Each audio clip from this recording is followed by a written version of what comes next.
asalaamualeykum wa rahmatulillahi taala wa barakaatuhu mbokk yi yéen a ngi topp ci Océan FM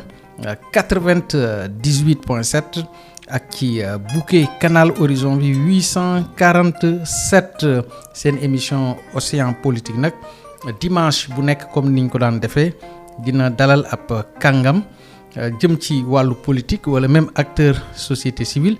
wala intellectuel bu mu mën a doon ngir ñu waxtaanee réew mi. alors tey nag ñi ngi am mbégte dalal madame Khadijatou Sène mi nga xam ne mi ngi jóge fii ci goxu Castor Derklé madame ñi ngi lay nuyu di la ziar am mbégte lool dalal la fii ci Océan FM ci émission Océan politique. asalaamaaleykum wa rahmatullah sëñ Abdou ñu ngi lay ziare bu baax di am mbégte ak contentement ñëw fii ci Océan FM pour ñu waxtaanee ay questions yoo xam ne dafa concerner sunum réew. jërëjëf sama première question rek première laaj bi ma lay laaj mooy kan mooy Khadijatou Sène ndax mën nga présenter wu brièvement sunu auditeurs yi. waaw présenter sa bopp nag boo xoolee ci lu bari dafay xaw a jafe mais rek en résumé mën nañu wax ne Khadijatou Sène doomu Castor la dëkk ci commune buñ naan commune Dieuppeul Derklé Castor fa la juddoo fa la jàngee ba am BFM ba am baccalauréat et cetera donc nekk nit boo xam ne mu ngi yëngu ci mbiru développement di yëngu ci mbiru politique mais surtout développement nag ndax ci loolu lañ ñu gën a xamee en matière d'environnement li nga xam ne dafa yitteel jigéen ñi ak ndaw ñi donc ci ambiance boobu la ñu màggee ci biir Castor suñu mag ñi yar ñu vraiment wan ñu yoon tette ñu ne ñu képp koo xam ne dafa bëgg a taxawal goxam nii la war a doxee te ci tànk yooyu la ñu nekk. lan la ñu gën a ràññee ci jamono ji ñu toll ci Khadijatou Sène ndax militante nga wala technicienne nga wala sax femme politique. waaw mën nañ bu nekk de am na buñ ci mën a jël mën nañ ne femme politique. parce que jigéen boo xam ne bëgg na am benn taxawaay ci goxam je pense que dafa war a affirmer son appartenance à la chose politique maanaam taxawal sa gox nekk ci ni ñu koy waxee rek les affaires de la cité militante ku nekk kuy militante rek yaa ngi ci ay poñ yoo xam ne dafay concerner ay droits et devoirs mën naa ne je suis militante du développement durable militante des femmes représentante des femmes mais surtout militante des causes nobles bu fekkee mën nañ ko waxee noonu technicienne bon mën nañu wax ne suñu liggéey may nañu ñu ne technicienne lañu mais aussi lépp loo xam ne dafa jublu ci xarale rek ak leneen ñu ngi ci di ci dox rek lépp rek pour suñu gox bi ñu nekk mën a jëm kanam. mus nga nekk conseillère municipale ci atum 2009 ba 2022 alors lan nga retenir ci fukki at ak ñett yooyu nga xam ne am nga ko expérience ci meeru Dieuppeul Derklé. waaw li ma ci njëkk a retenir mooy ci fukki at ak ñett mën naa wax ne parcours la boo xam ne ça a été riche en enseignement et en renseignement donc ci fukki at ak ñett dama jàng dama seetlu dama observer dama jéem a trouver ay solutions te am naa firnde ne ni ñuy doxalee gox bi ni ma gisee ñu koy doxalee du noonu. du loolu moo mën a jëmale gox vers le développement et j'ai trouvé les solutions. lan moo gën a changé ci commune bi durant cette période là qu'est-ce qui a le plus changé dans la commune bi ngay nekk conseillère municipale ci période boobu yëpp nga fa nekk. du ma nekk nii liste ne am na lu tuuti lu fa changé mais li fa gën a changé en fait mooy mentalité gis naa ne nit ñi ñu ngi gën a yeewu ne nit ñi dootuñu defati erreur vote affectif wala ñuy defati erreur ñu nax leen ñu votel la parce que ñu promettre la lu ne ba nga am ci yaakaar nga votel leen ñu wan la ginnaaw seeti leneen te loolu gis nañ ko ci suñu gox te gis nañu ne changement yi am mooy changement de mentalité les populations ne se feront plus berner entre guillemets donc gis nañ ne loolu dafa nekk loo xam ne ay changement majeur yoo xam ne moo nar a andi yeneen changement ci suñu ci commune Dieuppeul Derklé Castor. Alors yow personnellement madame Khadijatou Sène lan moo la poussé nga franchir benn pas daal di ne da nga bëgg a nekk candidat maire tey jii ñu toll. waaw au début en 2009 mën naa wax ne ni ma nekkee d'abord conseillère municipal parce que loolu daf ci joué. On était un groupe de jeunes rek ñu ne dañu bëgg a jëli mairie Dieuppeul Derklé boobu on était un groupe. ñu créé woon benn mouvement bu tudd consensus pour le développement local. muy CDL ñu dem ci am ci ñetti conseillers. bon depuis jour bi ma duggee ci conseil municipal bi déglu nit ñi ñu wax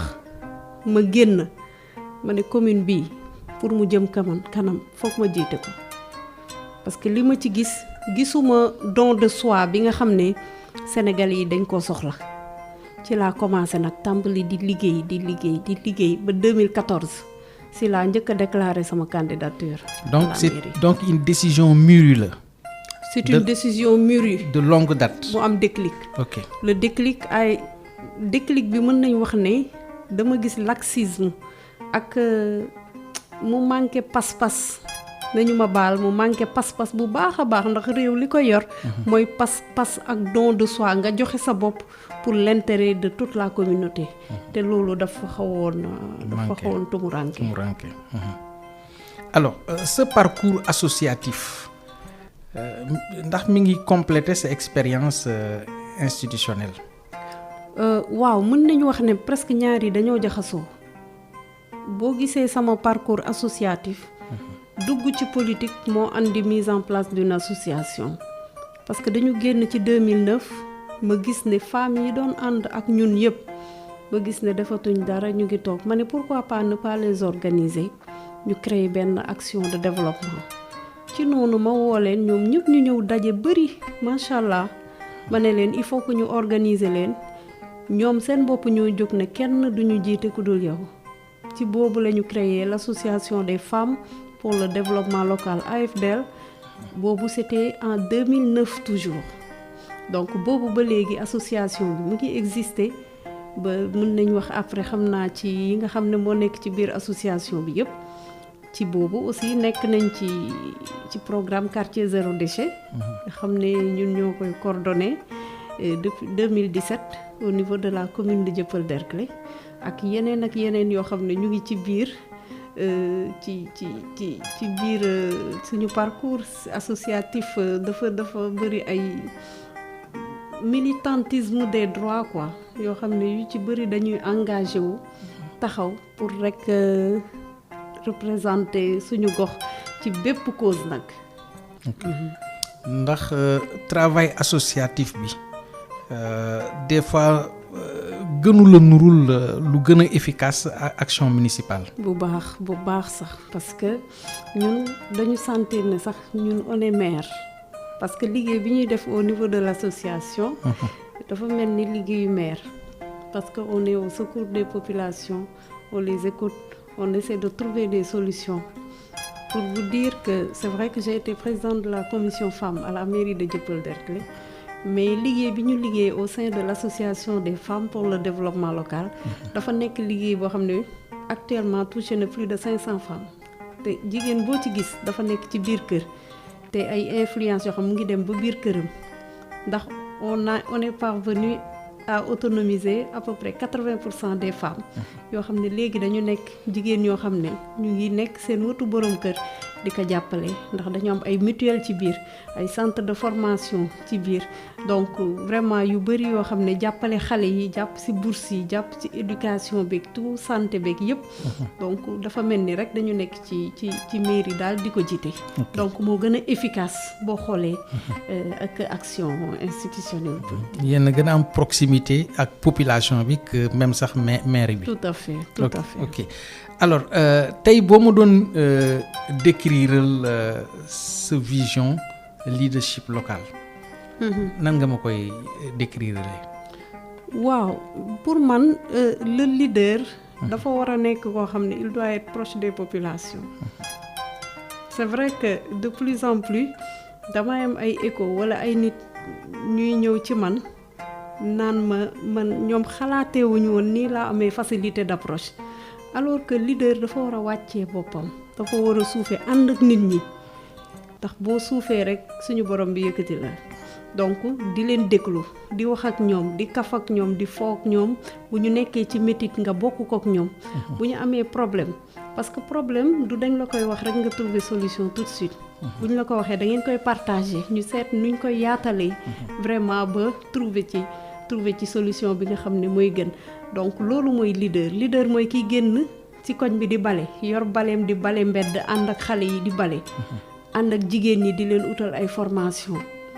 ànd ak mag ñi seet nan lañ leen di toppatoowee ndax am nañ ci programme yoo xam ne dinañ ci ñëwaat pour mag ñi dong la xale yi sport bi culture bi donc lépp dañuy nekk ci biir ànd ak ñoom parce que rek dañu mel comme ñoom rek doomu gox bi donc noonu la ñu gisee suñu vision de leadership. ok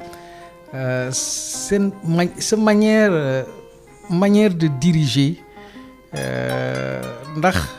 dina wuuteeg lool ak équipe précédente yi ngeen bëgg a wuutu foofu bu baax parce que ce sera une gouvernance transparente d'abord xam nga nit bëgg na bu la dénkee alalam mu nekk loo xam ne dafa leer donc li ñuy njëkk a def mooy une gouvernance transparente mais aussi dinañu tijji toutes les portes de la mairie mu nekk une mairie accessible parce que am na fi nga xam ne pratiquement ñëpp foofu la ñu yaakaar ay solution foofu la ñu yaakaar ñu gindi leen foofu dafa war a nekk accueil boo xam ne day extraordinaire nit ñi dañ fay ñëw di dugg di génn day nekk plaisir ñu mën a ñëw foofu mais ñu am commune boo xam ne dañuy jàppante ñu liggéey parce que solution bi nekkul ci benn nit nekkul ci ñaari nit c'est un savant dosage des jeunes des femmes des cadres hommes et femmes du troisième âge des corps yi nga xam ne ñu ngi ci biir gox bi donc noonu lañ mën a àndee main dans la main avoir un budget primitif un budget sincère seet nan lañ koy doxale mais c'est ensemble seulement qu'on peut faire passer suñu commune d'un point vers un autre point. yow soxna nga ndax nekk jigéen buy def politique au niveau local fii ci Sénégal ndax combat la ba léegi. waaw c'est la triste réalité combat la ba léegi que nga nekk jigéen parce que toujours dafa nekk complexe pour suñu ñi nga xam ne ñoom la ñu yàlla booleel muy góor ñi lu ci bëri day am complexe que jigéen di jiite alors que jiite du dara lu dul groupe dina am kenn koo xam ne rek moo koy jiite te nit bu demee bay jiite waratuñ xool kii góor la wala kii jigéen la ndax jigéen aussi dafay takk sëram bu baax a baax vraiment mën a conduire te boo xoolee tey Sénégal am na ndénkaane yu bari yoo xam ne jigéen ñi lañ ko dénk te vraiment ñu ngi koy doxal de main de maître dinañ wax sax ne c'est une chance ou ce sera une chance pour Dieuppeul Derklé ñu am jigéen boo xam ne moo koy jiite ndax jigéen bu dul dara tamit dafa nekk yërmande ndax nee naa suñu gox bi li koy jiite c'est vrai que am na lu bari loo xam ne liggéey lay doon waaye xol da koy jiite yërmande da koy jiite donc nekk jigéen day nekk handicap surtout si relation yi ngay am tuuti ak góor ñi mais boo xoolee bu baax chance la te na ko ñëpp xamee noonu incha allah. ndax personnellement yow sa bopp mus nga subir ay résistance wala discrimination. waaw lu ci bëri ba dama ko doon sax xeex après au niveau de beaucoup d'institutions parce que dañuy faral di wax ci ni ñuy waxee en anglais gender mainstreaming, c'est-à-dire la part des femmes dans toute chose, c'est-à-dire tey bu ñu waxee dañuy fal et cetera ñu war a sóoraale bu baax a baax ku jigéen gi ndax tey boo gisee ñaari xale góor ak jigéen sax bu ñuy soog a dugg école chance bi day gën a wàññeeku ci ku jigéen ci surtout li koy dal au cours de sa vie que muy dina am borom kër wala dina subir ay cycle menstruel ak yeneen yooyu yëpp mën na nekk ay perturbations. Donc jigéen dafa nekk koo xam dañ ko war a gën a jàppale gën a encadrer mais li ñuy wax rek mooy dañ ci mëne ay combat yu bëree bëri parce que dañu ko subir ci yenn xëccoo yu bëri yoo xam ne mën nañ bañ a yegg ci détails yi ñu gis ne vraiment discrimination fii am na ñu ci bëri dañuy préférer góor mais bu ñu demee ba ci digg bi la ñuy xam ne bu ñu yëgoon jox ko suñu jigéen ñi. jox ko soxna alors lan mooy sa vision globale pour commune Dieuppeul Derklé si toutefois ñu ne Khadijatou Sène moom la ñu élire maire. C'est une commune unie, propre et prospère mooy gox boo xam ne dafa set. parce que ñu ngi may wax ni da ngay jiital torop set ma ne leen environnement du luxe, urgence la dëkkuwaay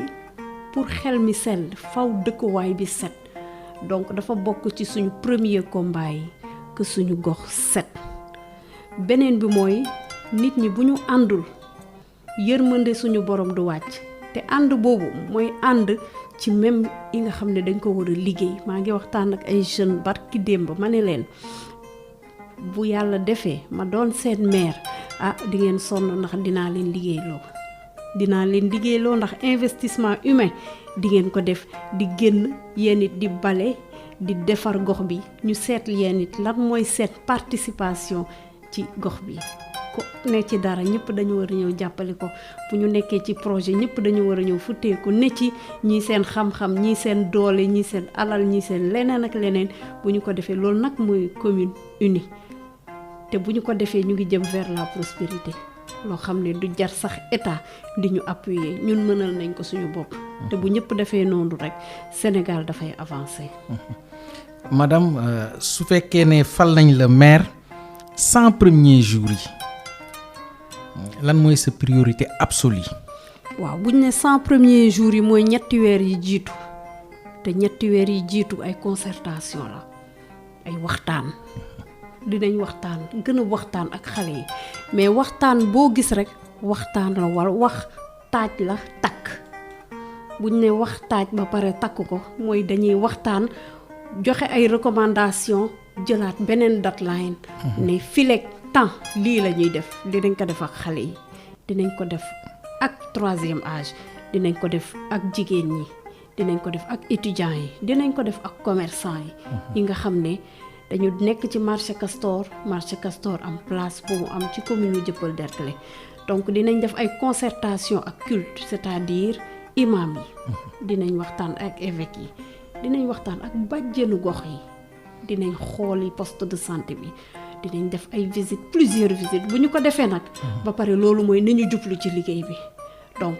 ci yooyu la ñu nar a commencer ndànk nag ba ñëpp sentir seen bopp que ne on est prêt pour le travail pour 5 ans et nous osons espérer que même avant 5 ans yooyu ci au bout d'1 an parce que chaque année dañuy am ay objectifs yoo xam ne pour tous les quartiers ñu ne lii mooy objectif bi te man xam naa ne objectif yooyu nga xam ne moom la ñuy viser du man rek maa ci xar sama tànk tubéy conseil municipal bi dina ko ci xar parce que espérer nañ am un conseil de qualité mais surtout les populations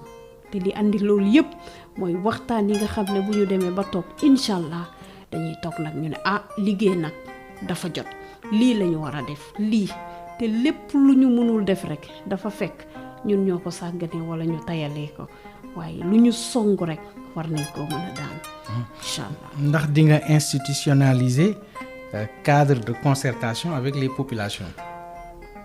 mu yàgg nekk sama combat nag parce que dafay gën a rendre sérieux les cadres de concertation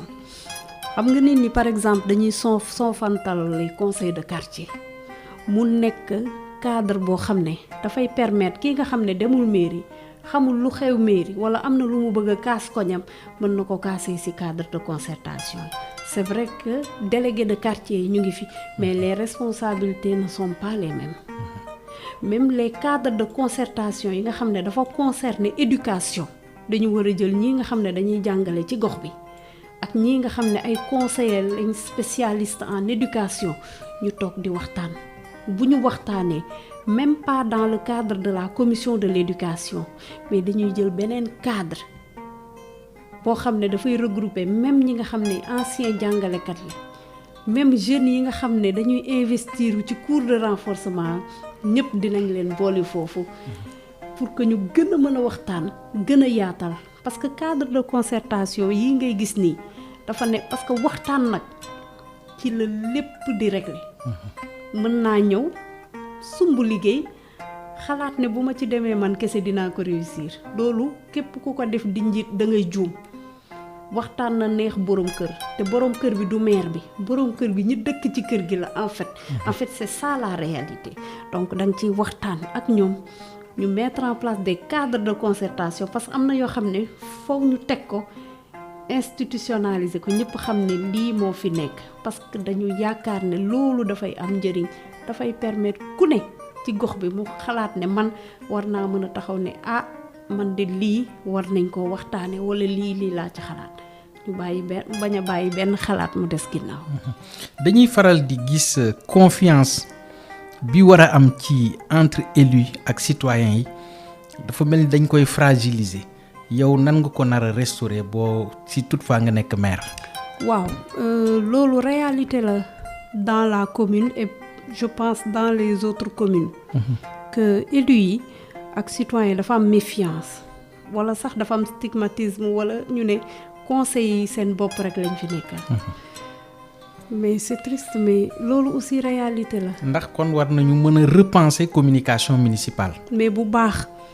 parce que nit ñi d'abord dama bëgg ñu xam ne conseil municipal. c'est pas exclusivement réservé aux conseillers municipaux. Conseil municipal c'est réservé à toute la population à la différence juste que ne képp ku dul conseiller ñëw ci conseil municipal mën nga ñëw toog mais doo jël kàddu doo wax mais foofu nag dina la permettre nga mën a waxtaan nga mën a déglu lépp luñ fay waxtaanee et tu as toutes les informations li gën a garaaw ci àdduna mooy nit buy kaas te amul information donc dañuy tijji conseil municipal li ma wax tout à l'heure mairie bi day nekk une mairie ouverte conseil municipal bi dañ koy tijji jël ay nit ñuy ay personnes ressources yoo xam duñ ay conseillers municipaux ñu dugal leen ci biir commission yi. Madame lan ngay accordel transparence ak surtout reddition des comptes si toutefois nga nekk maire. Transparence bu dul dara dafay leeral gestion barki démb maa ngi def benn interview bu ndaw di wax ci commission des marchés. ma ne commission des marchés buñ ko découper rek GIE mën ci bénéficier wu te ñi nga xam ne ñooy membre commission des marchés nit ñi dañ leen a war a xam du nekk loo xam ne day nekk zone d'ombre. nit ñi dañ leen war a xam te reddition des comptes dafa nekk loo xam ne warul nekk lu extraordinaire dans une mairie dafa war a nekk loo xam dafa war di ñëw ñu xam ne war naa am loolu bu ko nit ñi xamee rek dinañu def ndànk ci gestion municipale. ndax yow di nga favorable maanaam di nga sa bëgg-bëgg dina nekk di publication régulière budget municipaux yi ndax population bi mën a xam. mais dafa nekk loo xam ne dañ ko war a publier sax ñëpp ci war a jot. du ñëpp a koy def de. du ñëpp a koy def c'est sûr. Mais les projets de budget dañu ko war a mettre à la disposition des populations ñu mën a xool mais mën na on peut même aller plus loin avant même de concevoir le budget municipal ou les prévisions budgétaires dañuy commencer par le budget primitif c'est-à-dire dans une très grande salle on convie la population def ay annonce na ñëpp ñëw ñu waxtaan ku nekk joxe sa xalaat gis nga foofu nga xam ne ñu ci bëri étape boobu dañ koy tëb nit ñi dañu jàpp rek que compte administratif fa la processus budgétaire commencé alors que mu nga commencé ca budget primitif c'est-à-dire woo askan wi yëpp ne leen nañ leen daje ci benn place publique na nit ñi jël kàddu foofu la nga fay taataan moom ngay jël nag mu jox la ay orientation par rapport ak yow nan ngay concevoir ce budget et je parle toujours de prévision budgétaire loolu buñ ko defee di nga gis ne ku nekk di nga sentir sa bopp ci budget bi du nekk loo xam ne dañ ko war a nëbb alors lan mooy sa gis-gis ci collaboration entre mairie ak état central bi déjà tey posé nga question bi moom bokk na ci question yi ma gën a sawar a tontu ndax dafa war a nekk une collaboration directe sincère boo xoolee historique gu commune Dieuppeul Derklé à chaque fois dañuy am ay maires yoo xam ne dañuy nekk opposition et ça a toujours bloqué la commune parce que nit ñi dañuy nekk maire ba pare continuer d'être des politiciens alors qu'un maire est un développeur économique local quand tu es maire tu cesses d'être un politicien au sens péjoratif du terme tu es là pour l'intérêt de ta localité donc relation bi nga war a am ak état d'abord mooy le PDC bi nga xam ne mettre nga ko en place wala nga fekk ko fi le programme de développement communal qu'on appelait avant le programme d'investissement communal programme sur 6 ans de prévision ou de vision ci bépp fànn que muy santé que muy culture que muy sport que muy aménagement du territoire ku mu concerné ci état donc foofu war nga faa dem nga am relation ak loolu pour que la territorialisation des pouvoirs publics yi ñuy wax li nga xam ne ñu ngi ko concevoir ci état ca kaw mu ñëw ba ci sa gox mën a profiter à tes populations donc dafa nekk relation boo xam ne dafa nekk war a nekk lu huilé et lu permanent entre collectivité locale bi ak état central bu ñu ko defee rek lépp loo xam ne concevoir nañ ko ci kaw di ko exécuter dafay feeñ ci sa biir gox. ok alors marge de manœuvre yi ndax doy na ci commune yi. dina mës a doy doyagul nag. parce que dañuy faral di wax ne transfert de compétences et pas transfert de ressources. donc buñ ne marge de manœuvre niñ koy comprendre wala ni ko ñuy déglu mën a comprendre mooy par exemple est-ce que jox nañ pouvoir yëpp maire bi li fi nekk ak acte 3 bi mu ñëwee ñun gis nañ ne marge de manœuvre bi yokk na war naa gën a mën a yokk c'est vrai waaye loo gis rek combat la loo gis rek combat bu noble la damay jël juste benn exemple mooy tey boo xoolee subvention aux associations la ñuy wax comme les ASC yooyu la ñuy faral di subventionner pourquoi pas ak acte 3 bi nga xam ne dañ ko nar a xoolaat ñu yóbbu ci toutes les organisations de femmes légalement constituées ça c'est juste un exemple mais nañu jàpp ne maire même sa marge de manœuvre bu amee fu mu yem loolu du obstacle parce que y a le partenariat bi nga xam ne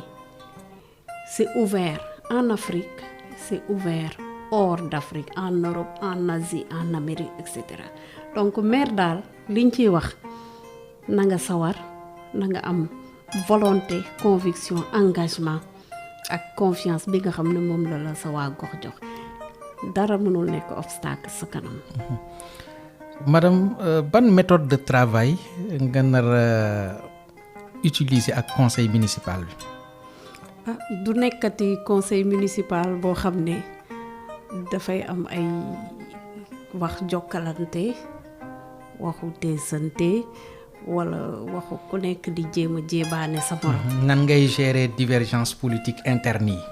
waaw déjà sama premier discours dinañu xam ne lan mooy sama taxawaay. parce que bëri na coow de. waaw dafay bëri coow parce que dafa nekk ëtt boo xam ne ku nekk dafa am fu mu jóge ñëw te boo tëddul tëraayu ndey ji seex te xalaat naa ne sëñ Abdou ndey ji seex ci jigéen nag la ñu gën a xamee ne ndey ji seex kii tëdd nii kii tëdd nii. donc je pense qu'on sera plus à l'aise en tant que jigéen pour waxtaanee ndey ji seex c'est-à-dire da ngay tëddee tëraayu ndey ji seex envers le conseil municipal.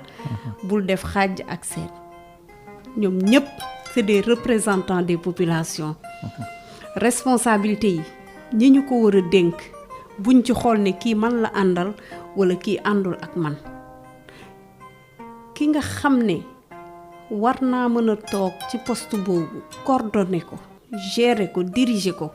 war nañ ko ñun ñëpp ñu voter ko ndax boo xoolee dans les conseils municipaux les présidents de commission étaient avant l'acte 3 des vice-présidents. C'est le maire qui était président de toutes les commissions. Mais avec l'acte 3, les présidents des commissions sont élus. Élection boobu nag mën na tax presque lépp mu nekk en faveur du maire mais li ñu tax a jóg duñ ñu naan ñii ñoo ànd ak maire bi wala ñii ànduñ ak maire bi. Les bonnes personnes aux bonnes places. ki nga xam ne bu ñu yaakaaree en matière d'éducation buñ ko fi tegee mën na coordonner tous les programmes doxal ko niñ ko war a doxee askan wi yëpp gis ci seen bopp moom lañ koy jox incha allah te loolu day nekk lu ñuy waxtaanee mais aussi mu am ay cadres yoo xam ne en dehors du conseil municipal dañu war a toog di waxtaan pour gën a miinante pour gën a xamante ñu xamal leen ne ñoo bokk ndey ñoo bokk baay ay mag ak ay rak ak suñu ay yaay ak suñu papa ñoo fi daje yàlla moo ñu boole nag loolu je pense que bu ñu ko waxtaanee dinañ jël xiiroo ak ŋaayo ñu teg ko fële bu politique jotee wala leneen nag leneen mooy am mais nañ jàpp ne fii responsabilité bu ñu askan wi jox ba pare di ñu seetaan la. alors may fàttali mbokk auditeur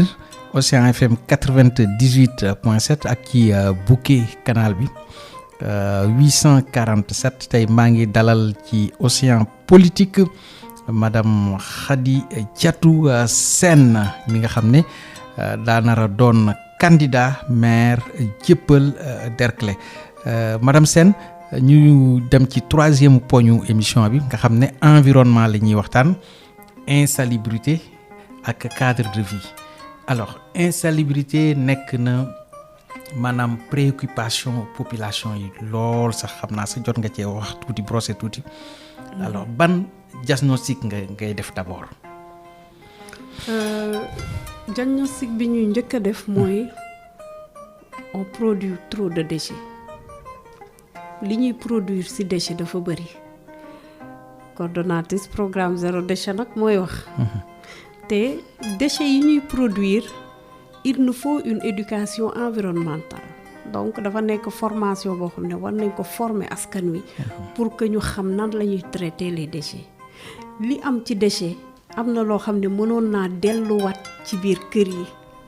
mu nekk leneen ak leneen ba conditionnement bi ñu seet nuñ koy organiser dañu nekk ci commune boo xam ne pour setal ko yomb na setal ko yomb na li koy yombal mooy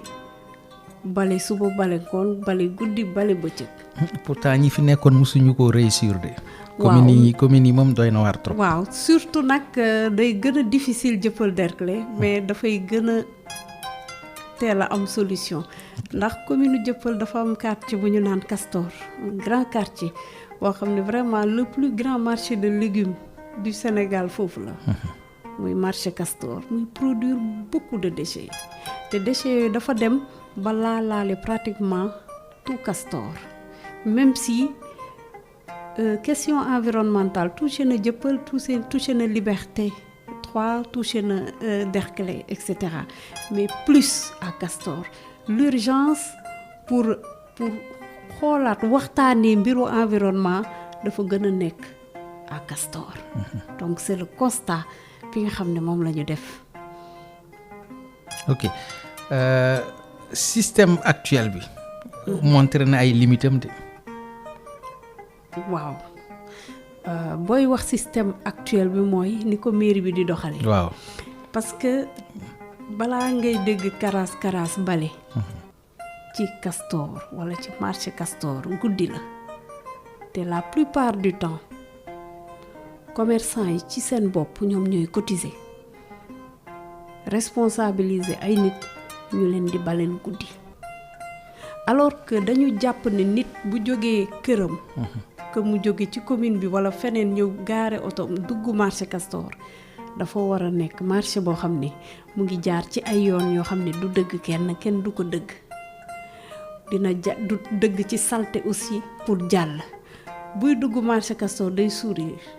parce que day gis marché boo xam dafay aéré dina gis ñoo xam ne dañ ngi taxaw di bale ñoo xam ne ñu ngi raxas édicule yi et cetera donc dina nekk ci marché mais day nekk un réel plaisir muy circuler ci marché de Castor bi fi ñu war a dox fi ñu war a gaare bokkul fi ñu war a jaayee fi ñu war a dox tamit bokkul donc yooyu yëpp bu ñu defee une réorganisation da ngay gis ne marché Castor dafay am place bu baax a baax ci Castor te du yàq benn yoon environnement. yaa ngi coordonné programme quartier zéro déchet ndax mën nañ ko généraliser ci commune bi yëpp. waaw xam nga au début c'était un programme boo xam ne waa UCG ñoo ko mettroon en place. mu nekkoon un programme boo xam ne xalaat nañ ne sax dañ ko war a gën a dooleel gën ko yëkkati. ndax liñ ñu santoon mooy ñuy def ay activités de sensibilisation. di waxtaan ak jeunes yi bu ñu amee ay programme set setal ñu joxoon ñu matériel boo xam ne dañ leen koy jox may leen tuuti t-shirt may leen ndox ba pare profiter si ñëw di waxtaan ak ñoom si nan lañ war a def ak investissement humain bi ñu war a def di bale seen koñ saa su ne mais aussi di dugg ci kër yi di waxtaan ak nit ñi si nan la ñuy trier les déchets di def ay causeries auprès des bàjjenu gox di def causeries auprès des jeunes filles di waxtaan ak ñoom déchets de A à Z c'est-à-dire production déchets ba conditionnement ba fa ñuy jël déchet ba fa muy mujjee nga xam ne day nekk lu ñuy recycler waat et cetera donc vraiment loolu lañ doon loolu en fait moo englobé un peu le programme quartier zéro déchet mais c'était élargi à toute la commune même si le programme initial c'était Castor zéro déchet. nan nga compter impliquer ménage yi ci gestion des déchets ak wax nga ko léegi sax mais surtout ndax da ngeen war a dem vers des sanctions wala privilégier sensibilisation pour mën a régler problème boobu. waaw d'abord sanction mooy mujj. waaw sanction mooy mujj parce que dinañ yeewaat les arrêtés municipaux pour les dépôts sauvages wala yenn yoo xam ne nit ñëw jël saako rek. est-ce que sensibilisation doy na defe naa suñu réew yi leen gën a tardel mooy sensibilisation amul sanction boo ko méngaleeg réew tubaab yi. tout à fait ñoom il sanctionne. moo tax kenn du def loor te def. waaw loolu am na mais ñun dañ bëgg toujours mujjee sensibilisation sanction mais xalaat nañ ne dinañ ci am réussite. si on fait beaucoup de sensibilisation mais aussi faire beaucoup d'exemplarité parce que tubaab yi dañ naan l'exemplarité est une donnée essentielle. soyons le changement que nous voulons pour les autres c'est-à-dire dañuy def ay activités de sensibilisation dugg ci kër yi impliquer les populations mais surtout les dotés de moyens surtout les poubelles réglementaires bu ñu amee ay poubelles réglementaires ci biir kër yi parce que dans notre programme ñun gis nañu avec nos bailleurs avec nos partenaires on peut parvenir à doter toute la commune de poubelles yoo xam ne dafay nekk seen kër du lu ñu leen di may nag mais loo xam ne dañuy uti subvention bi ñu subventionner leen ko ñu am ay poubelles mais aussi permanence oto bi nga xam ne dafa war a ñëw pour faire le tour mu nekk loo xam ne c'est une réalité à Dieuppeul-Derklé parce que li gën a doy waar ci àdduna te ñu koy gis te muy yàq cadre de vie mooy mbalit yi nga xam ne day entassé wu surtout aux alentours du marché de Castor donc dinañ def sensibilisation bu doy on va impliquer les jeunes on va impliquer surtout les ASC parce que dañu gis ne ASC dañuy ñëw jël seen subvention rek dem def seen nawetaan wala def leneen la moo leen concerné en matière de sport mais jeunes yi nga xam ne ñu nekk foofu ñoom ñëpp dañ leen di impliquer dans ces politiques de sensibilisation ndax àdduna bu taxawee sax y a d'abord la parole donc foog ñu wax ak nit ñi mais ci wax boobu ñu def action mooy les investissements humains dafay nekk loo xam day permanent ci quartier yi c'est-à-dire kenn dootuñ ko seetaanit mu bàyyi quartier muy tilim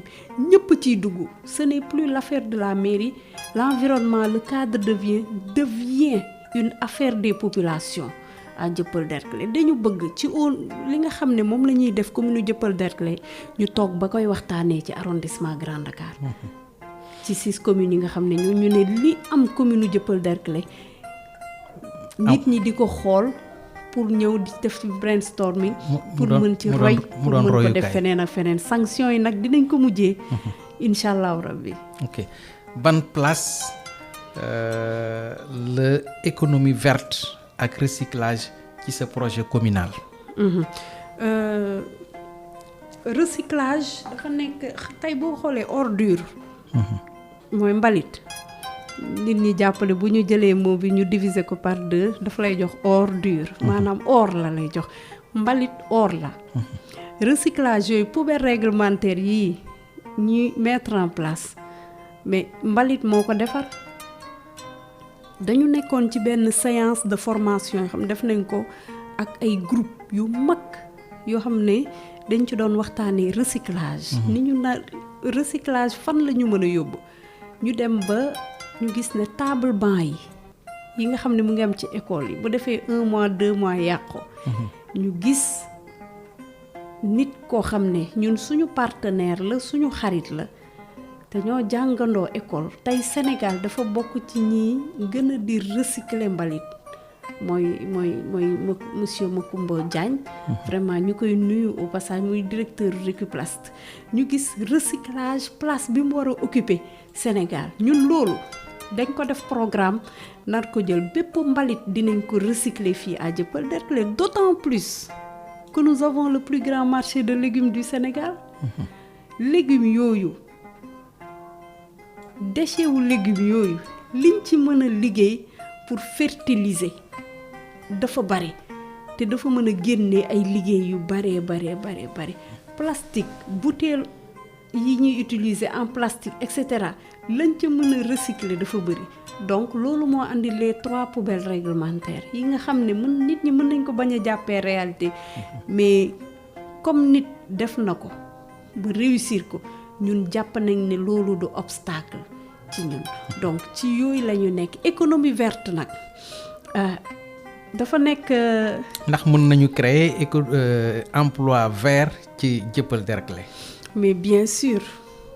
xam nga te loolu ça intéresse le monde entier ça intéresse tellement le monde entier que dafa nekk surtout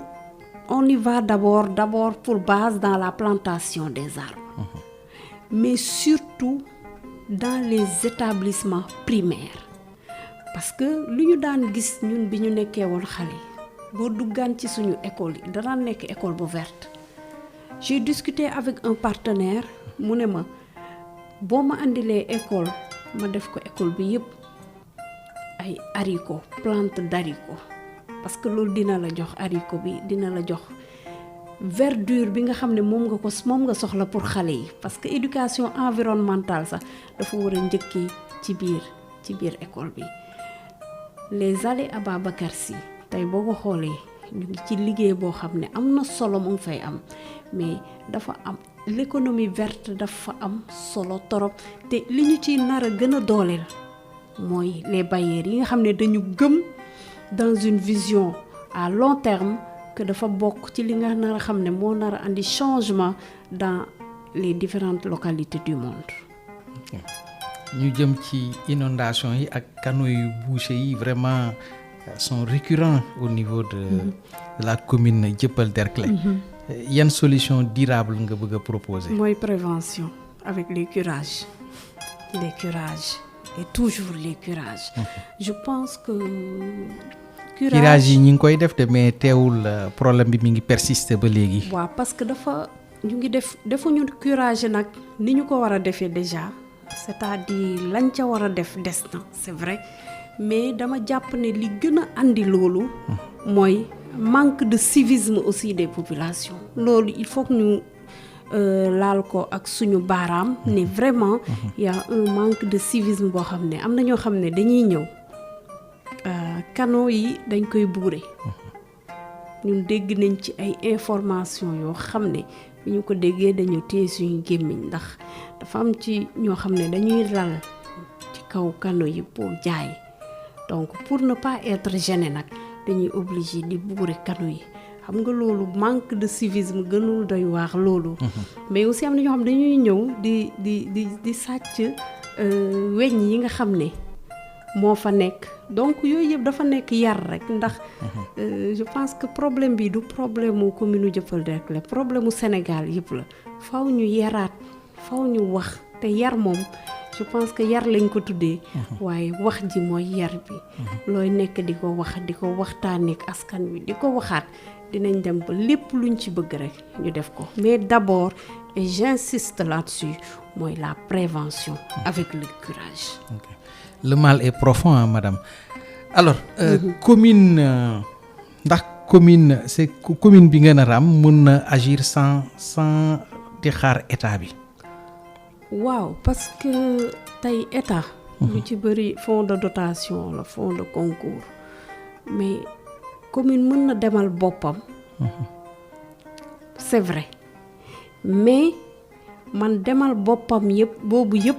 dafa nekk en relation avec l'état rek. parce que état aussi am na loo xam ne du jël ñëw teg ko sa loxo, dafay bëgg yow nga dem jëli ko. nga dem jëli ko ci kaw. parce que nous avons beaucoup de communes au Sénégal. bu mbir amee dara amee dafa concerner tous les Sénégalais. je pense que c'est au droit de chaque maire lépp loo xam ne am na Sénégal nga jàpp ne man Sénégalais laa, sama askan wi nga xam ne ñoom lañ mettre sous ma responsabilité aussi ay Sénégalais lañ. donc war nañ cee mën a am lu mu tuuti. donc li may wax tout à l'heure rek maire am na loo xam ne daf koo war a dem jëli. donc bien sûr que commune dina demal boppam, mais lépp lu muy demal boppam aussi état war na di ko xool di ko saytu. ndax am na yenn travaux ya nga xam ne commune bi attanu ko, état bi rek ko ci mën a jàppale. waaye pour état jàppale ko ci il faut moom mu émettre que lii bëgg naa ko. am na loo xam ne parce que état dafa bëri ay priorité de. am na loo xam boo seetaanee ne da ngay xaar rek état pare ci lee pour mën a ñëw ci yow, boo deful ndànk état dina la fàtte. donc da ngay boo deful ndànk dinañ la fàtte. donc yow yaay yëgle yow à la limite sax da nga leen di tànqal pour que lii ñu ñëw jàppale la ci pour mu dañuy faral di dégg nag maire yu bëri naan sama compétence fii la yem, man am na loo xam ne mënuma ko. man loolu man d'accorduma ci. amul dara loo xam ne war naa mën a nekk obstacle ci commune. lépp loo bëgg boo ci waxtaanee ak ñi nga xam ne ñoo ko mën nekk ak ñoom di liggéey ak ñoom ci programme boobu ba pare am ci ay intention yu baax nag te rien de politique, dinañ la déglu, dinañ la wuyu te dinañ la ko exécuter. ndax mun nañu concilier boole propreté, urbanisme ak croissance démocratique? waaw des fois nag boo xoolee war mën na nekk, mais lu ci bëri dafay difficile parce que tey dañoo nekk d'abord ci réew yoo xam ne am na loo xam ne prévoir wuñ ko woon, daf ñu dab. Le phénomène de l'exode rural boo xoolee tey au Sénégal pratiquement la moitié de la population est concentrée dans la toute plus petite partie du Sénégal que l'on appelle ici Dakar. te loolu nag tey boo demee ci communes yi de plus en plus les immeubles ñu ngi génn yaa ngi gis immeuble yaa ngi génn nit ñaa ngi dëkk en hauteur tey population boo xam ne yaa ngi ko yaakaaroon ci 50 000 60 000 mu ngi dem ba 100 000 ba 150 000 loolu mooy andi problème yu bëri assainissement inondation promiscuité nit ñi nan la ñuy dëkkee ndax promiscuité boobu dafa nekk une réalité même au niveau de Castor ci ay zones yoo xam ne peut-être dinañ ko waxtaanee waat te dafa nekk zone yoo xam ne c'est devenu des zones très dangereuses donc mu nekk tey boo jëlee urbanisme dafay ànd ak croissance mais bu ñu ci amul vision dina yàq cadre de vie ça peut être nag un savant dosage si l'État s'implique. Donc mooy li ñu doon wax tout à l'heure l'implication de l'État. Donc warul am en aucun cas rupture entre la collectivité territoriale et l'État. Donc war nañu mën a repenser waat occupation de l'espace communal. Tout à fait. C'est une réalité. D'accord ñu dem ci 5e poñ bi xam naa am na loo ci brosser sax tuuti marché Castor sécurité bi ak lutte contre la drogue. Alors marché Castor poumon économique la ñëpp d'accord nañ ci mais aussi source de désordre la lan mooy sa plan ci loolu. waaw d'abord désordre bi mooy lan désordre bi mooy dafa am ñuy jaay ci marché Castor waaye ci tali bi la ñuy jaayee nous sommes en présence de routes yoo xam ne c'est devenu des routes mortes tali yooyu oto dafa daan jaar waaye dañu gis ne tali yooyu oto jaaratu fa commerçant yiy jaay les étals ñoom ñoo ñëw ba ci tali ba di fa jaay loolu nag li ko andi yépp mooy nit ñi ñu ngi woon ci biir marché Castor bi parce que le périmètre du marché est bien délimité mais benn ñaar ñett ñoo génn ci tali bi ñiy jënd aussi tay la dugg fekk ñëw fekk leen ci tali bi jënd donc ñëpp génn parce que ñu ngi daan bloqué seen ay clients yoo xam ne dañu waroon dugg ci biir léegi ci biti la ñuy yem waaye nañu xam ne commerçant yi ñoom ñoo gën a bëgg duggaat ci marché bi libérer tali yi mais à condition que ñu teg leen dans de très bonnes conditions parce que alal ji génn ci marché Castor yëpp war naa mën moom kese mu defaraat marché Castor donc commerçant yi seen objectif mooy ñu delluwaat ci biir marché bi parce que la plupart du temps politicienne bi ñuy def jëppal derkle boo nekkee candidat di wax ci marché bi ñu ne la ñoom seen bopp di ay candidat ñoom ñooy dem wax waa marché bi ne leen kii bu fi nekkee dafa leen di jëli donc loolu nag ñoom daf leen di jox benn engagement politique te xamuñu ne loolu du seen intérêt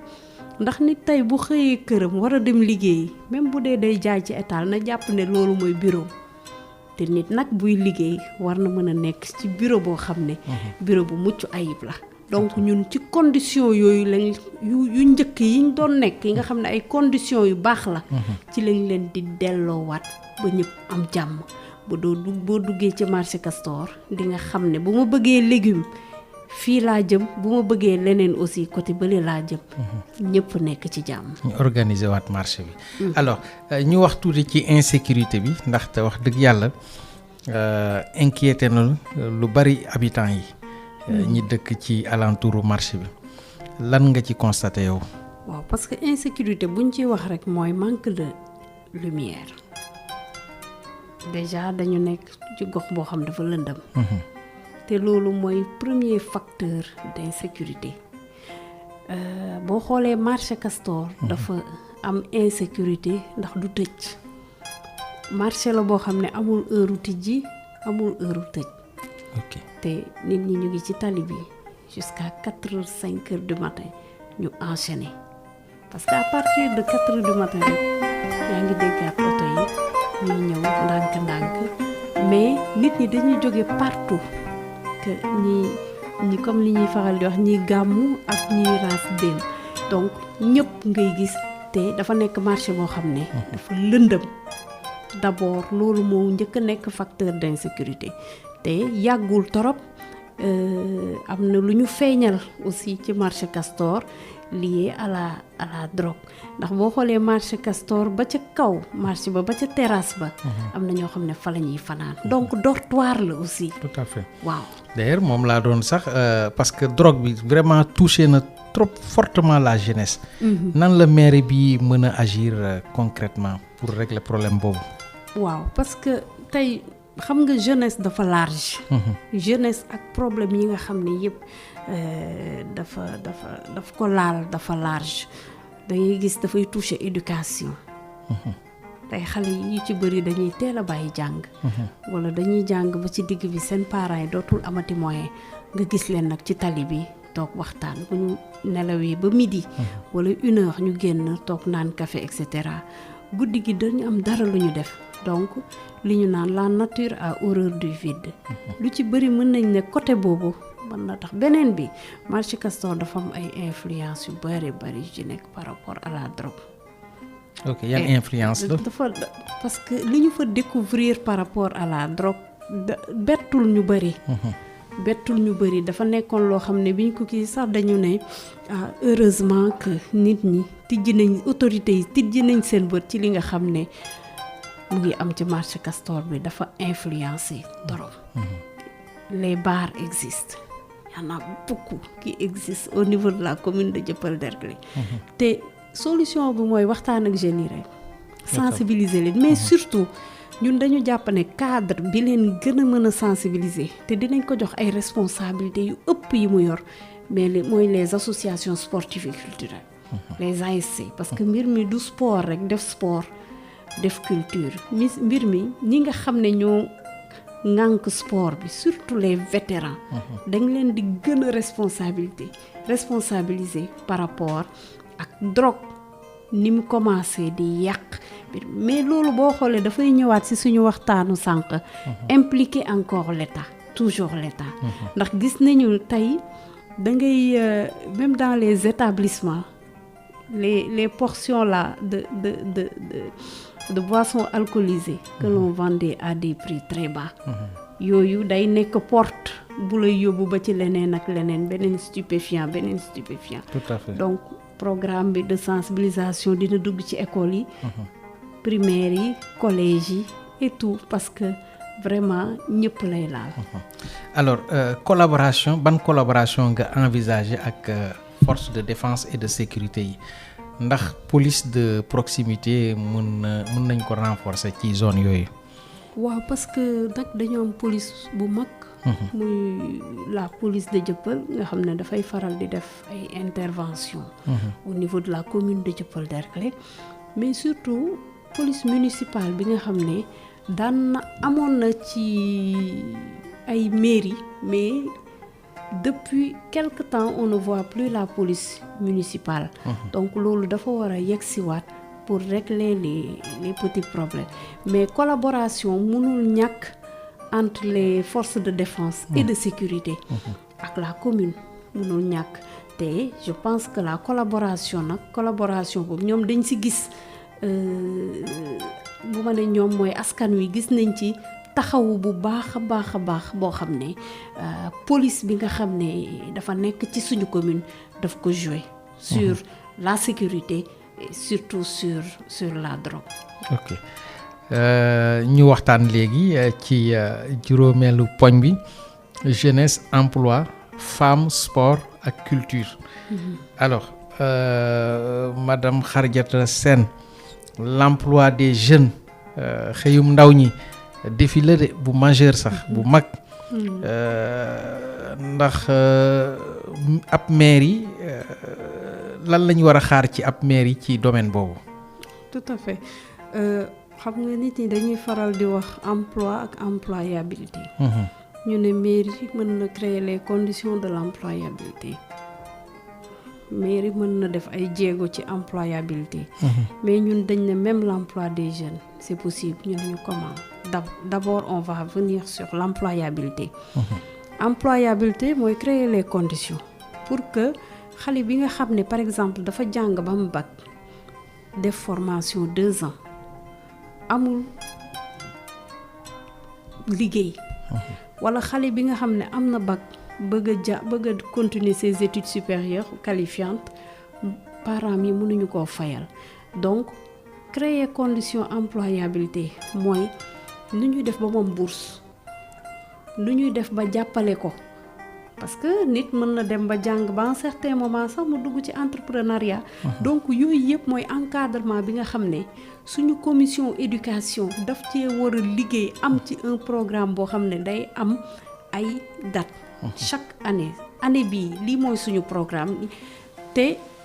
il faut ouvrir le partenariat vers l'étranger loolu dafa nekk benn boo xam ne war nañ ci liggéey par rapport à l'emploi moi je dis que l'emploi municipal ne suffit pas parce que foofu li ci nekk ci liggéey bëriwul mais je le dis et je le redis encore une fois liggéey bi nga xam ne dafa am Sénégal parce que fi ñu toll nii nous avons un Sénégal en chantier avec beaucoup d'infrastructures yoo xam ñu ngi leen di waaj a pare ak yoo xam ne dafa war a jóg pour ñu liggéey leen donc il y a de l'espoir au Sénégal espoir boobu nag mooy tax yow li nga xam ne am na en dehors de ta commune yow yaa koy jëli nga boole say jeunes dans tous les programmes qui existent au Sénégal te en tant que maire loolu état du la ko bañal donc encore une fois mooy jëli bi rek li nga xam ne da nga ko war a jëli pour ce jeune mais jeunes yi dañoo soxla ku leen déglu des fois ngay waxtaan ak ay jeunes ñu génnee ay idées innovantes yoo xam ne da nga naan man mënoon naa sax noppi bàyyi leen te day am programme yoo xam ñoom jël nga ko ci ñoom te dinga ko concrétiser parce que yoo xam ne c'est vraiment très affiné te en plus de ça def nañu un peu le recensement de quelques jeunes mais gis nañ ne am nañ aussi ay jeunes yu jàng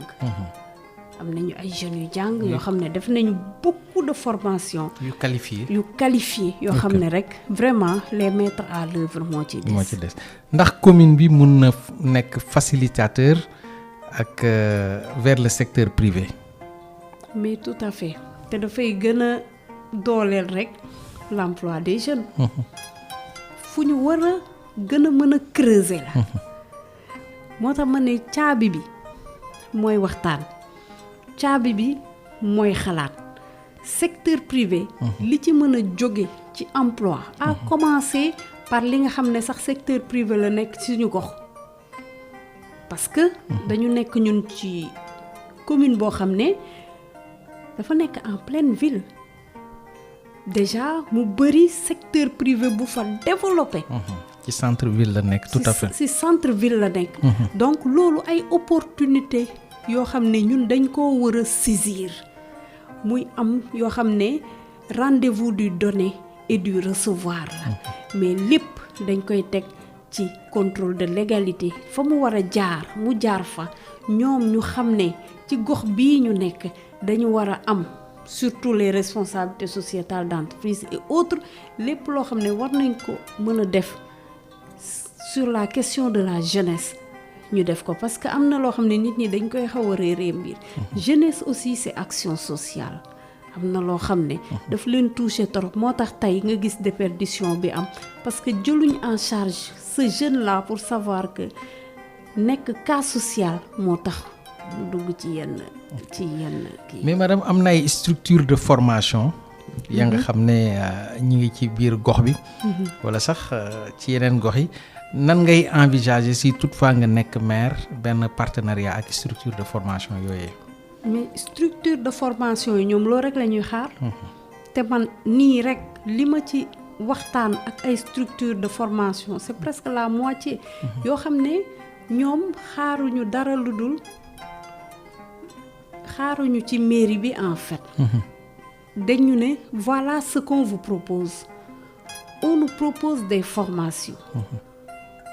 on nous propose des emplois des stages à responsabilité il nous propose énormément même dans la formation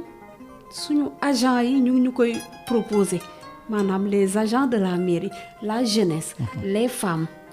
parce que dañu mës a dem ci benn structure boo xam ne enseignement supérieur la bu ko amee bac si nga fay jàngee mais ñu ne ñu li ngeen xamul mooy même les femmes que vous êtes en train d'organiser de former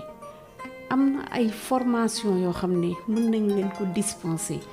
à notre niveau. Donc ñoom ils sont très ouverts dañu gisul rek répondant dañu nuyoo te kenn fayu leen. D'accord. Alors ndax yaa ngi militer pour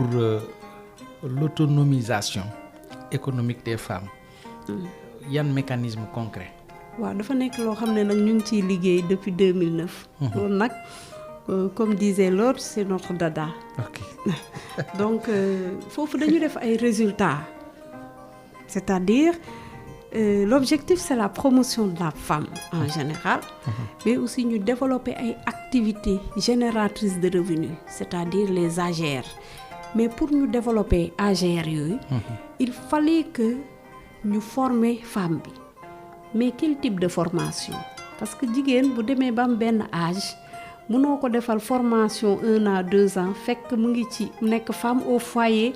yor njaboot et cetera donc ñu opté pour des formations yoo xam ne yu gaaw la te dina la permettre nga mën a liggéey créer sa entreprise boo xam ne mën nga ci dimbale sa famille dimbali ci say doom dimbali ci donc en général donc la famille et le mari et pratiquement jàppale ci sa bopp. donc yow micro crédit communal sa option la. sama option la te dafa nekk réalité. Okay. Au niveau de l'AFDEL dañ fa am 5 mutuelles d'épargne yoo xam ne dañu dematul si les SFD les services financiers décentralisés yi nga xam ne ñoo fi nekk da ngay dem leb boo demee leb xaalis dinañ la lebal certes mais montant ba dinañ ci génnee frais de dossier boo lebee intérêt yi bëri na donc ma ne gisuma benn femme boo xam ne dem na ba ñu toog mu ne man de mutuelle bi moo tax tey ma nekk une femme boo xam ne autonome et cetera ñu ne non ce qu'on va faire nous allons créer des banques dans notre association où les femmes en plus d'être des sociétaires deviennent des actionnaires dañuy épargner toutes les semaines dañuy def crédit day am tous les mois ba dangay am sax comité de crédit day am discussion sur ñaata la ñuy lebale bu ñu ko defee à la fin du cycle képp koo xam ne mu ngi ci doon épargner tu reprends toutes tes épargnes et tes économies et tes intérêts plutôt les intérêts yi nga xam ne mu ngi jóge ci banque bi parce que intérêts yooyu da doon dem feneen léegi ñun nag loolu lañ capitaliser te gis nañu ne loolu nit ñi xam ko wala ñu ñàkk ko xam mooy solution pour l'autonomisation des femmes tant que ñu ngi jël jigéen ñi di leen dajale par 10 par 20 ne leen kaay leen ministère tel kii ñu lebal leen xaalis loolu du solution parce que joxe nañ ci ay milliards et des milliards prenons les organisations de femmes créons ces associations communautaires d'entraide et de crédit buñ ko créer ñoom seen bopp ñoo koy diriger ñooy épargner ñooy def prêt ñoo ci teg ay intérêt à la fin du cycle ñoom ñuy reprendre ay intérêt dootoo déggati benn femme dem ci benn service financier naan leen lebal leen ma temps. Ok le sport ñu dem ci tàggat yaram sport comme outil d'encadrement social lan mooy sa politique ci domaine boobu. ñu gis ne le sport est vraiment très développé dans notre commune. C'est vrai. D'abord pour les infrastructures. ndax am ngay infrastructures yu doy. Déjà nous avons un stade municipal. Okay. Dans la commune. En plus de ça am nañu benn terrain bu mag bu ñu gazonné muy le terrain de Dieuppeul 2 am nañ aussi 2 autres terrains yoo xam ne kenn gazonné wu ko. muy Dieuppeul 3 Dieuppeul 4 et de petits espaces yoo xam ne nit ñi ñu ngi fay football là je parle juste du sport du football. am na yeneen sport comme le basketball qui est assez bien développé mais confronté à énormément de problèmes c'est le même problème que les arts martiaux dama doon waxtaan ak ay jeunes yu waxtaan ba ci digg bi am ndekete ci biir am na benn champion du monde bu ci nekk mais mu am benn traitement boo xam ne traitement bu baaxul lañ ko def au niveau de l'instance municipale ndax dafa demoon pour demander aide mais daf ma ne foofu dootuma fa tegati sama tànk ndax traitement biñ ma fa traité ma ne nag nos sportifs doivent être encadrés tey lu tax banlieue bi sport gën fa développé da ngay gis moom sport mais autorité politique yi dañ ciy jàpp ak ay bienfaiteurs dañ ciy jàpp parce que rek dañu am patriotisme ak bëgg seen gox ñu koy dégg fu ne loolu la ñu bëgg nag en sport comme dans la culture dañu bëgg suñu sportif yi émerger génn ci commune bi dem jëli ay coupe à Dakar au Sénégal et partout dans le monde loolu nag pour ñu def ko il faut que mu am benn encadrement boo xam ne même bu fekkul ay subvention la ñuy joxe moom ay facilitation yoo xam ne ñun ñooy dem uti ko mooy li ma wax rek mooy jëli ko pour l'intérêt suñu gox dinañ leen déglu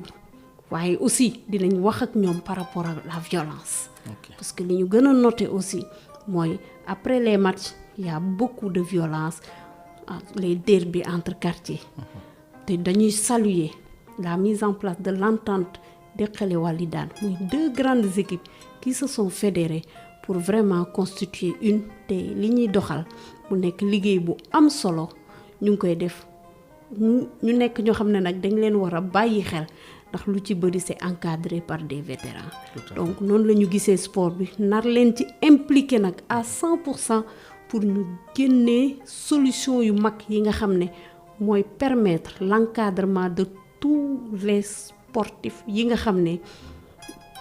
dañ leen ko war a defal pour suñu gox rek ñu mën ko dégg fu ne incha allah. ñu jógee ci sport dem ci culture. ban importance nga accorder culture ci développement communal. déjà man damay naan tey buñ ma doon laaj ci ministère yi gën a am solo. man dama naan ministère de la culture. te pourtant si waxtaanu nit ñi dañ koy xaw a banaliser culture. dafa nekk loo xam dafa am solo ci gox. tey développement de la culture dans la commune de Dieuppeul-Derklé. déjà ça commence pour mën ci def li nga bëgg mooy recensement des acteurs culturels. ba pare déglu leen waxtaan ak ñoom waaye nañu xam ne culture dafa large pour que suñu doom yi gëm seen bopp am fierté déjà fi ñu dëkk war nañu xam ku nekk gox ba nga nekk lan mooy histoire am loolu nag dafa am ay esquisses yoo xam ne commencé na ndax au niveau de Castor comme au niveau de Dieuppeul comme au niveau de la Cité Marine yaa ngi gis ñi dëkk ci gox bi ak diaspora bi ñu ngi daje ci ay groupe WhatsApp di waxtaan ak xale yi di jéem a am ay projets ensemble mais surtout des projets culturels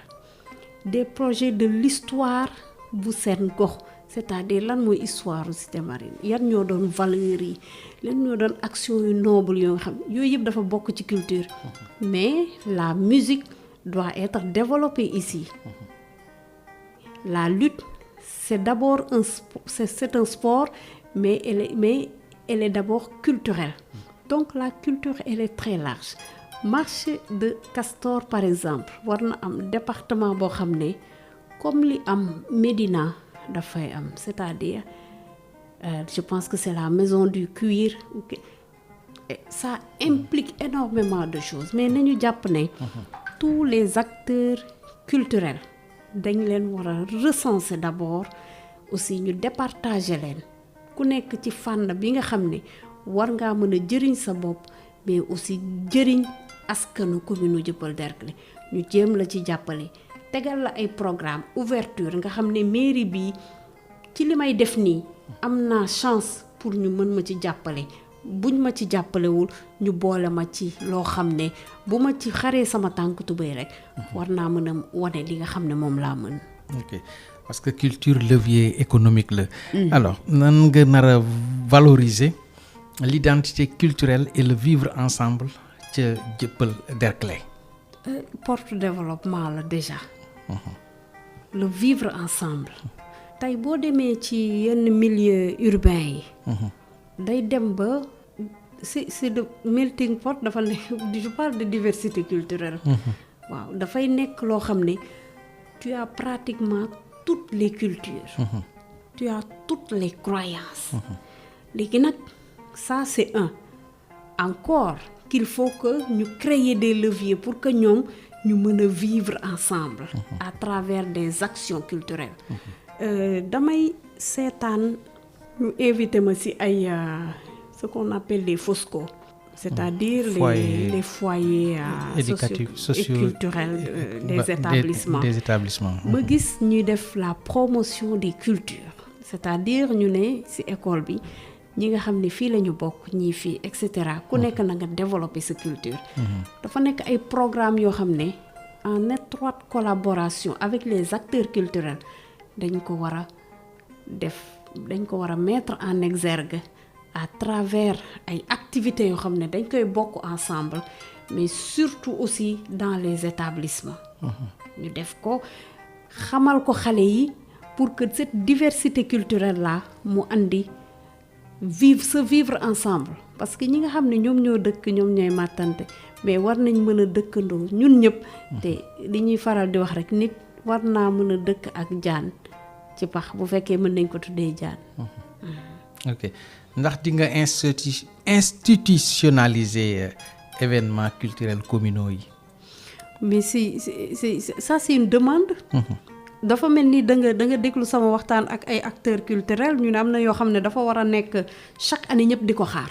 et c'est extrêmement important. Ce qui se passe à Gorée, on me dit que je parle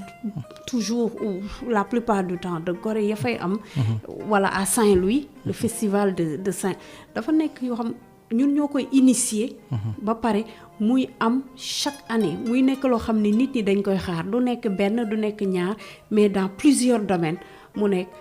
yoo xam ne dañ koy xaar chaque année di ko liggéeyandoo ensemble di ko développer. te yooyu day dem ba am influence positive sur les populations. ok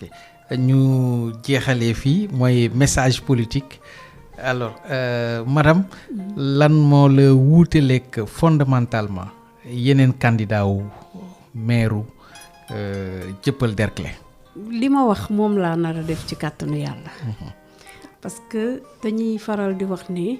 ñiy politique dafa mel ni oto bu paan ñu koy puus. bu ñu démarrer rek duñu xool sax ci rétroviseur bi. lii nga xam ne moom la ñu wax moom lañ fas yéene ci kàttanu yàlla ñu doxal ko ci commune Dieuppeul Derklé. doomu gox bi la fii laa juddoo fii laa jàngee fii la ñu may yare jox ma ay valeurs. les gens me disent d'accord mais tu es femme aussi, je dis ça peut être un avantage. je suis mère et gis nañu ne daal askanu Dieuppeul Derklé jox nañu bopp parce que defuñu ko aussi gratuitement. dañu gis ay preuves ndax lekketu kese wala wax ju neex mënul yóbbu kenn fenn. dañu gis ay actions parce que la meilleure manière de faire de la politique c'est de poser des actes et nous en avons posé pendant plus de 10 ans. loolu moo tax les populations de Dieuppeul Derklé ont validé ma candidature avant même que je ne la déclare. donc c'est cette sincérité là bëggu sama gox. moi je respire Dieuppeul Derklé Castor parce que fii laa xam fii laa bëggal lu baax te véritablement waa Dieuppeul Derklé jox nañ ma seen confiance plus que yeneen candidats yi te mën naa leen wax ne fii ñu bëgg jëmale commune Dieuppeul Derklé dinañ ko fa jëmale avec l'aide de Dieu. ok soo amoon tey benn engagement bi nga war a jël ci kanamu population commune Dieuppeul Derklé tey jii ban la war a doon. mooy vous aurez une commune en vert. quand je dis une commune en vert du vert VERT. c'est VE2RE.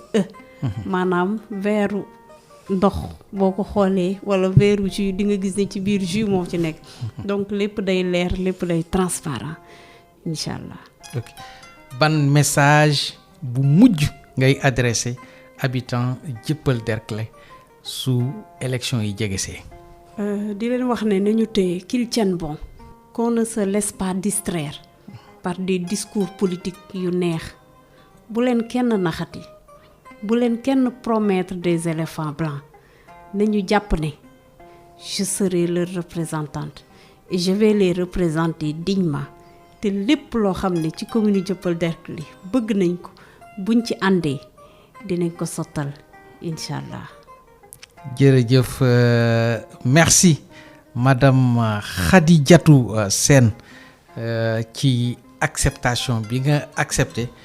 nekk sunu invité tey ci Océan Politique pour échange bu franc ak approfondi defe naa ne bu ñu dégloo émission yi ñi déglu émission bi yëpp xam nañ ne li ngay wax xam nga ko mën nga ko te nar nga ko parce que feeñ na ci jëmm ji ak enjeu majeur commune u Dieuppeul-Derklé di gërëm également à travers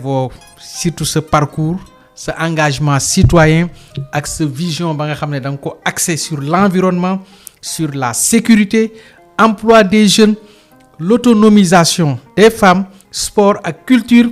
vraiment partagé nga ak auditeur Océan FM ak ñi say sympathisants yi la nar a déglu yëpp vraiment li nga nar ci commune u Dieuppeul-Derklé di la sant di la gërëm xam naa ne émission bi du yem fii di nga ñëwaat ndaxte vraiment soxla nañu des femmes battantes comme vous ñu ñëw fii wax seen yéene di la sant di la gërëm bu baax looy tàggoo. xanaa di la gërëm sëñ Abdou Diouf maa ngi lay vraiment di la féliciter ci clarté d'esprit beeg macha allah yal na yàlla yokk xam-xam bi. di wax ne ça a été vraiment un réel plaisir de passer ici parce que liñ fi waxtaanee yëpp ci njëriñu gox bi la nous osons espérer que le changement à Dieuppeul-Derklé se fera inchallah. Merci. jërëjëf di la sant di la gërëm bu baax